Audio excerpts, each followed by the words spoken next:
कड़क चाय की रेसिपी शेयर करूंगी। क्या ऐसी चीज़ें हैं जो आपको करनी चाहिए जिनसे आपकी चाय बिल्कुल ढाबा स्टाइल की तैयार हो सकती है। घर पर हर कोई चाय बनाता होगा, लेकिन वैसी चाय हमारी नहीं बनती जैसे हम ढाबे पे जाके या होटल में जाके पीते हैं। तो ऐसा क्या करते हैं, तो आज वो सीक्रेट आप लोग के साथ शेयर करूँगी। तो वीडियो को पूरा देखिएगा। स्टार्ट कर लेते हैं रेसिपी को।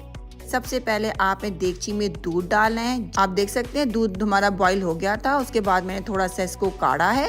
अब इसमें 1 कप हम पानी डालेंगे, पत्ती और इलायची डाल देंगे।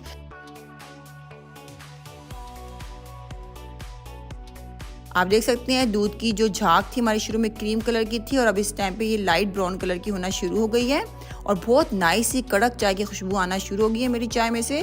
तो इस टाइम पे हमारी चाय बिल्कुल तैयार है।